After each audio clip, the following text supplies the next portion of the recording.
unfortunately. But here is a depiction of a woman, of Aphrodite, the goddess of love, having a bath, very sexy. And you feel it's not, how can this be stone? How can such a thing be expressed by stone? You feel as if you touch this flesh, it will feel warm to the touch. It is such a wonderful depiction of the human form. And yet all of these marvelous discoveries of culture, of literature, of art, of architecture, in Rome and in Greece, were based on something which we would find today to be absolutely abhorrent. They were all based upon slavery. All this wonderful culture was based upon the work, the drudgery, the suffering of thousands and tens of thousands of slaves, which the Romans referred to with a very graphic expression, instrumentum vocale, a tool with a voice. All of our culture is based upon slavery. That's an important point to grasp. And yet, despite the horrors of slavery, human civilization did advance. One would have to say that this was definitely a step forward. It was definitely an advance. But of course, it reached its limits. Now, there is an idea present in society, more than an idea, it is a prejudice. And the prejudice is something like this. Perhaps some of you, maybe, hopefully, might decide at the end of this lecture to suddenly become a revolutionary Marxist and fight to change the world. If that's the case, I'd be delighted, of course. But if you would go home to your mother and father and say, well, I've decided to be a revolutionary and change the world, I can just imagine the conversation. It would go something like this. No, don't be a fool. Don't be stupid. You can't change the world. You can't change society. You cannot change human nature. I thought that when I was your age, but I've got older and wiser, and I've realized it's not possible. Incidentally, don't you believe somebody that says that they're older and wiser? I know quite a few people that get older and more stupid. That's another argument. But what about this argument that you cannot change human nature?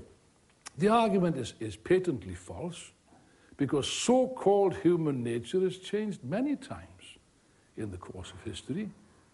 Although people resist this, they don't understand. People don't like change. They don't like the idea of change. You can even see this in the cinema. In Hollywood, there's a film called The Flintstones. You know the Flintstones? Anybody? Put your hands up, those that know the Flintstones. So I'm not completely out of date. Now, here's a film about a society 1 million years ago in which there's private property, and there's money, and there's banks, and there's prisons, and there's the state, and there's the bourgeois family in which the husband naturally is oppressed by the wife. In other words, just like now, just like today. Now, before you say anything else, I do understand that this is meant to be funny. This is meant to be a joke. And yet, people believe this. People really believe that society has never changed. It's always been the same. People have the same. Which, of course, is entirely false. If you look at human history, if it was to be represented as a clock, a 24-hour clock, then you would find that for the first, 22 hours, our ancestors lived in a society without money, without property, without the state, without the family as we know it, and they lived quite happily in these conditions. Then at a certain stage you have the Neolithic Revolution, you have the growth of class society, which changes everything. And it changes art, and it changes the role of art. Art is no longer the common property of the whole of society, but it's the property of a small, privileged minority. Now, I'm not saying whether this is good or bad. It's not a moralistic question, but it's a simple statement of fact. The truth is that this development of class society did push civilization forward. There's no question about it. But it pushed civilization forward at the cost of the majority, at the cost of the slaves, at the cost of the, as the Bible says, the hewers of wood and the drawers of water. And art now becomes the monopoly of the ruling class. Culture becomes the monopoly of the ruling class.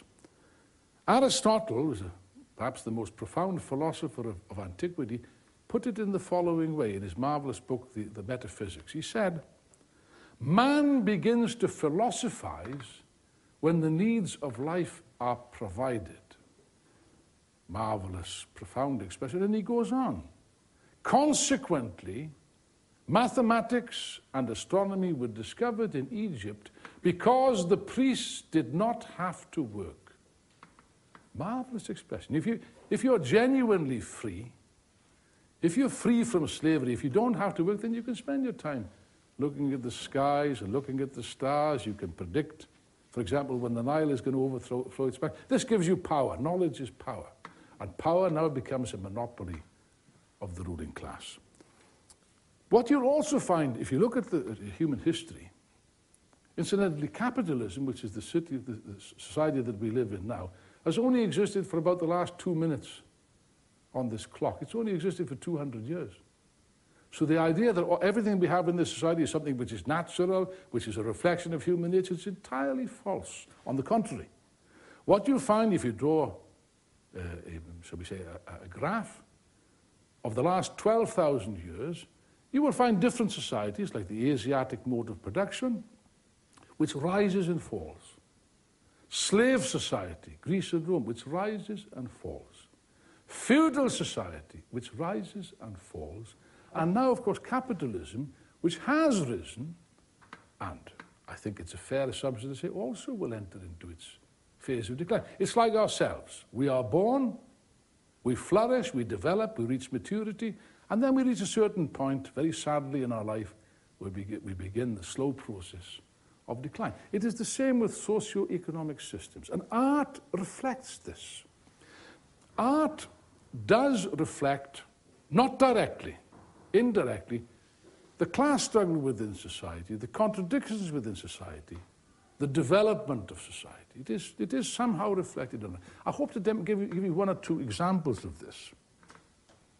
After the collapse of the Roman Empire, there was a period of barbarism in Europe which lasted about 1,000 years. I know it's not fashionable to say that now. It's fashionable to say the barbarians were an okay bunch, you know. They were Attila the Hun was a greatly misunderstood chap. And the Vikings were really just peaceful tourists from Sweden who came here to trade peaceably with, you know, if you can believe that, you can believe anything, you know. Just one little illustration as to the way in which society was thrown back. Incidentally, be warned, society has got an ascending line. Civilization has an ascending line. It also has a descending line. And in my view, civilization now is seriously threatened. We are threatened with barbarism in this very period, at this very moment that I'm speaking, but that's a separate subject. With the collapse of Rome, let me give you just one indication. 1,000 years later, the best roads in Europe were Roman roads. The art of road building was lost, along with the art of bricklaying was lost. Society was thrown back, culture was thrown back. Art in the Middle Ages is as sterile as you could imagine, in Western Europe, that is. We were saved by the Islamic world, as a matter of fact. We were saved by the Arabs. The Arabs saved, in Spain in particular, the Arabs saved Western culture and gave it back to us in an even more developed form. But we were just barbarians here. And the art of the Middle Ages is sterile art, it is static art, it is religious art, again controlled by the priest caste. This only changes, it only begins to break down in the later Middle Ages with the breakdown of the feudal system and the rise of capitalism, which coincides with two great events. The Reformation, which is a great religious change, and the Renaissance. I said this morning, perhaps the most wonderful period of blossoming of culture that you could imagine in the whole of history.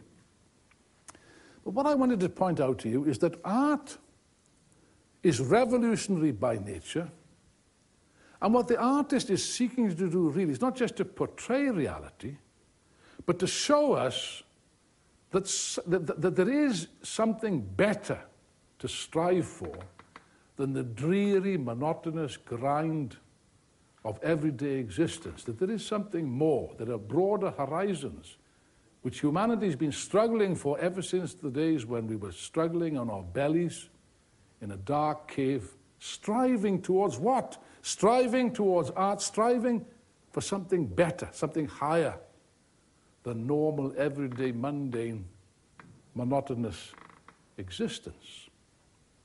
Now, you see, in the latter period of feudalism, you have a period in Europe known as the period of the absolute monarchies. Here is a hierarchical society. France is a good example. France, on the eve of the French Revolution, the mass of the people are poor peasants living in dirt poverty, oppressed, exploited. And then you have the court at the pinnacle of society. Louis XIV, Louis XV, Louis XVI, and their respective wives, mistresses and courtiers who live in a different planet. Just like the bankers today live on a different planet. They live in a different universe from the rest of us. They think differently, they live differently, they act differently. Here's an extreme example of the where you get the ruling class entirely separated from society. Art also is entirely separated from society. And the conception of these people is that this was going to go on forever. They always think this will last forever. Adolf Hitler talked about the 1,000-year Reich. Didn't last 1,000 years, didn't even last just over a decade. However, they've all got these delusions of grandeur. And the French monarchy had these ideas. Let me give you an example. Even such a thing, I suppose it's a form of art, as gardening. Any of you been to the gardens of Versailles? If you haven't been, you must have seen pictures of it. Yes, somebody's been. How would you describe these gardens? Give me one word. Grand, yeah. Another word. Very grand. And another word. Geometrical, right? It's absolutely straight lines, everything in perfect. Yes, but nature is not like that, is it? Nature is wild. Nature is free. Nature is anarchic. It's chaotic. These gardens are nature under complete control by the state, by the monarchy. Every class in its place, every person in his or her place, leading up to the pinnacle. In these gardens, by the Marie Antoinette, the Austrian woman, the wife of Louis XVI, played games. They had plays with music and so on, in which she would usually dress up as a shepherdess and have beautiful love stories with a shepherd, you know, with nice pink frilly dresses and so on. Of course, that's not much to do with the real French shepherd and the real French shepherdess who was starving and living in huts and dressed in rags. This is the degree to which art and culture and so on becomes entirely separated from reality. It becomes unreal. But this unreal world was burst apart. Suddenly, without warning. Nobody expected this. It was like a thunderbolt from a clear blue sky in July 1789, when the people of France rose up and carried through one of the most glorious events in human history. The French Revolution. People are a bit frightened of the word revolution. All that a revolution is a fundamental change in society. Society reaches to the point where it cannot continue as it has done, and a change is necessary and a change is brought about. Of course, nowadays it's got a very bad name. I did a program on the History Channel about 5 years ago. Some people came from America and interviewed me in the Wallace collection about the French Revolution, and they were very nice people, very honest people. But they were astounded at what I had to say. It was the French Revolution. Was it really worthwhile, they said. It was all blood and guts and stuff like this. And yet, just think for a moment about the words of one of our greatest English poets. William Wordsworth was a young man. He went to France in 1792. You know what he wrote? It's in his work, The Prelude. He said, "Bliss 'twas in that dawn to be alive, but to